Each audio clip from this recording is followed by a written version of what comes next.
بات کرتے ہیں سونے کی قیمتوں میں حالیہ اضافے کی، جو کہ ایک بہت اہم موضوع بن چکا ہے۔ ہر جگہ اسی حوالے سے ڈسکشن ہو رہی ہے۔ سونے کی قیمت نے حال ہی میں $4200 فی اونس کا یہ سنگ میل عبور کیا ہے، اور یہ اضافہ جو ہے اگر اس کو دیکھا جائے تو 1970 کی دہائی کے بعد یہ سب سے زیادہ اضافہ ہے۔ اور اگر پچھلے سال اسی مہینے کی کمپیریزن اگر ہم کریں تو پچھلے سال سے اب تک 55% اضافہ ہوا ہے سونے کی قیمت میں، اور اس کی جو بنیادی وجہ ہے وہ عالمی معیشت اور سیاست میں جو عدم استحکام ہے وہ ہے۔ اور دراصل جب بھی عالمی جو حالات ہیں وہ ان میں بے یقینی پیدا ہوتی ہے، لوگ سونے کو ایک محفوظ سرمایہ کاری سمجھتے ہیں۔ اب تفصیل سے اگر ہم بات کریں تو 3 بنیادی وجوہات ہیں جس کو ہم کہہ سکتے ہیں کہ سونے کی بڑھتی ہوئی قیمتوں کی وجہ سمجھا جا رہا ہے۔ سب سے پہلی وجہ کیا ہے؟ سب سے پہلی وجہ یہ ہے جو ہے ڈونلڈ ٹرمپ۔ اب ڈونلڈ ٹرمپ چاہتے کیا ہیں یہ کوئی نہیں سمجھ پا رہا ہے۔ ڈونلڈ ٹرمپ کی جو تجارتی پالیسیاں ہیں انہوں نے عالمی تجارت کو بری طرح متاثر کیا ہے، اور اس کے باعث ایک غیر یقینی صورتحال پیدا ہو گئی ہے ہر جگہ، اور اس کے جو اثرات ہیں اس کی وجہ سے سرمایہ کار سونے کی طرف بڑھ رہے ہیں۔ دوسری جو اہم وجہ ہے وہ بھی امریکہ سے ہی جڑی ہوئی ہے، اور وہ ہے امریکہ میں حکومتی امور کی بندش۔ امریکہ میں جاری جو حکومتی بندش ہے اس کے باعث اقتصادی اعداد و شمار دستیاب نہیں ہیں۔ یہ بندش تقریباً 2 ہفتے سے جاری ہے، اور اس کے اثرات جو ہیں وہ سونے کی قیمتوں پر پڑ رہے ہیں، اور ماضی میں بھی اگر ہم دیکھیں تو ایسی بندشوں کے دوران سونے کی قیمتوں میں اضافہ دیکھا گیا ہے۔ اب اگر ہم امریکی ڈالر کی قدر کی بات کریں تو جب ڈالر کی قدر کم ہوتی ہے تو سونے کی قیمتیں جو ہے وہ بڑھ جاتی ہے، کیونکہ سونا عموماً ڈالر میں خریدا اور بیچا جاتا ہے، تو جب ڈالر کمزور ہو جاتا ہے تو لوگ سونے کی طرف زیادہ متوجہ ہوتے ہیں۔ تیسرا جو اہم پوائنٹ ہے وہ یہ ہے کہ سرمایہ کاروں کی جو دلچسپی ہے سونے میں اس میں بھی اضافہ ہوا ہے، اور حالیہ مہینوں میں اگر ہم دیکھیں تو سونے کے جو ETF ہیں یعنی کہ جو ایکسچینج ٹریڈڈ فنڈز ہیں اس میں بڑی سرمایہ کاری ہوئی ہے۔ ورلڈ گولڈ کاؤنسل جو ہے اس کے مطابق اس سال سونے کے ETF میں $64 ارب کی سرمایہ کاری کی جا چکی ہے، اور یہ سونے کی بڑھتی ہوئی طلب کو ظاہر کرتا ہے۔ اچھا، پھر ایک اور بھی وجہ ہے جو کہ ثانوی وجہ کے طور پر سامنے آ رہی ہے، وہ ہے کہ چین جو ہے وہ بہت زیادہ سونے کی خرید اس وقت کر رہا ہے، بہت زیادہ سونا خرید رہا ہے اور ریزرو جمع کر رہا ہے۔ اب سوال یہ ہے کہ سونے کی قیمتوں میں اضافہ کب تک جاری رہے گا؟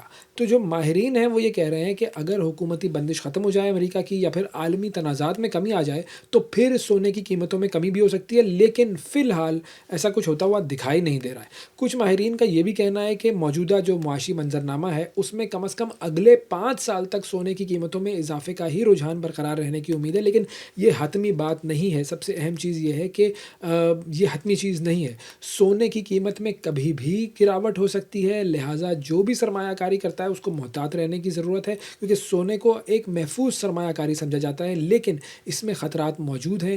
اس لیے تمام لوگ جو کہ سونا خریدتے ہیں ان کو سونے میں سرمایہ کاری کرتے وقت اپنی حکمت عملیوں پر غور کرنا چاہیے، اور مہنگائی اور عالمی اقتصادی جو حالات ہیں اس میں تبدیلی سونے کی قیمتوں پر فوری اثر انداز ہو سکتی ہے۔ یہ چیز اپنے ذہن میں سب کو رکھنی چاہیے۔ بات کرتے ہیں پاکستان اور افغانستان کے حوالے سے جو کشیدگی چل رہی ہے اس کی۔ پاکستان اور افغان طالبان رجیم کے مابین فائر بندی میں مزید توسیع پر اتفاق کر لیا گیا ہے، اور یہ بہت اہم بات ہے کیونکہ ظاہر ہے کہ پاکستان نے جب افغانستان کو یہ بتایا کہ آپ کے ملک میں سے دہشت گرد ہمارے ملک میں حملے کرتے ہیں، تو افغانستان نے ایک نہ سنی، اور اس کے بعد پاکستان کو یہ بتانا پڑا کہ وہ دہشت گردوں کو ختم کرنے کی طاقت رکھتا ہے، اور اب یہ چونکہ جو فائر بندی ہے اس پر مزید اتفاق کیا گیا ہے۔ لیکن اس حوالے سے 2 اہم بیانات سامنے آئے ہیں۔ پہلا بیان جو ہے وہ پاکستان کی طرف سے آیا ہے، اور یہ بیان جو ہے وزیر اعظم شہباز شریف کی زیر صدارت اجلاس میں یہ ایک فیصلہ کیا گیا ہے، اور یہ فیصلہ ہے کہ اب پاکستان میں وہی افغان رہے گا جس کے پاس ویزا ہوگا۔ یہ ایک کلیئر 2 ٹوک فیصلہ سامنے آ گیا ہے۔ دوسری طرف افغانستان کی طرف سے جو بیان آیا ہے وہ یہ ہے کہ ترجمان افغان طالبان ذبیح اللہ مجاہد جو ہیں انہوں نے یہ کہا ہے کہ وہ خطے اور خطے سے باہر کے تمام ممالک کے ساتھ ایک خود مختار ریاست کے طور پر بہتر تعلقات برقرار رکھنے کے خواہاں ہیں۔ تو یہ تو 2 بیانات آ گئے۔ ایک اور تیسرا اہم بیان ہے جو کہ امریکی صدر ڈونلڈ ٹرمپ کی طرف سے آیا ہے۔ انہوں نے یہ کہا ہے کہ پاکستان اور افغانستان کی جنگ کو ختم کرنا ان کے لیے بہت آسان ہے اور ان کا بیسکلی یہ ایک شوق ہے کہ وہ جنگیں ختم کروائیں. یہ بیان آیا ہے ڈونلڈ ٹرمپ کی طرف سے. پوری صورتحال پر آئیے ایک رپورٹ دیکھتے ہیں. پاکستان اور افغان طالبان رجیم کے درمیان جنگ بندی برقرار رکھنے پر اتفاق ہو گیا. دوحہ میں مذاکرات کی تکمیل تک جنگ بندی میں توسیع کر دی گئی. وزیر دفاع خواجہ آصف کی قیادت میں پاکستانی وفد طالبان سے مذاکرات کے لیے قطر پہنچ گیا. پاکستانی وفد قطر میں افغان طالبان سے سرحد پار دہشت گردی کی روک تھام کے حوالے سے مذاکرات کرے گا. ترجمان دفتر خارجہ سے جاری بیان میں واضح کیا گیا ہے کہ پاکستان کسی کشیدگی کا خواہاں نہیں، علاقائی امن و استحکام کے لیے پرامن حل چاہتا ہے. افغان طالبان بین الاقوامی وعدوں کی پاسداری کرے اور پاکستان کے سیکیورٹی خدشات دور کرے. پاکستان افغان سرزمین سے دہشت گرد گروہوں کے خلاف قابل تصدیق کارروائی کا مطالبہ بھی کر رہا ہے. دوسری جانب ترجمان افغان طالبان ذبیح اللہ مجاہد نے کہا ہے کہ وہ خود مختار ریاست کے طور پر تمام ممالک سے تعلقات برقرار رکھنا چاہتے ہیں، کسی تیسرے ملک کے اثر و رسوخ میں آ کر نہیں. فریقین مذاکرات کی میز پر بیٹھ گئے ہیں اور معاملہ بات چیت سے حل کرنے کی کوشش جاری ہے. اسی دوران جنگیں بند کروانے کے ماہر امریکی صدر ٹرمپ نے بھی انٹری دے ڈالی. اوول آفس میں صحافیوں سے گفتگو کرتے ہوئے کہا کہ مجھے جنگیں رکوانا پسند ہے. پاکستان اور افغانستان کی سرحدی کشیدگی سے آگاہ ہوں اور جنگ کو روکنا میرے لیے بہت آسان ہے. افغانستان کی جانب سے دراندازی اشتعال انگیزی کے بعد افغان باشندوں کے حوالے سے ایک بڑا فیصلہ بھی سامنے آیا ہے. وزیر اعظم شہباز شریف کی زیر صدارت اجلاس میں فیصلہ کیا گیا ہے کہ اب پاکستان میں وہ افغان رہے گا جس کے پاس ویزا ہوگا. اجلاس کے دوران واضح کیا گیا کہ پاکستان میں غیر قانونی افغان باشندوں کو پناہ دینا اور انہیں گیسٹ ہاؤسز میں قیام کی اجازت دینا قانوناً جرم ہے.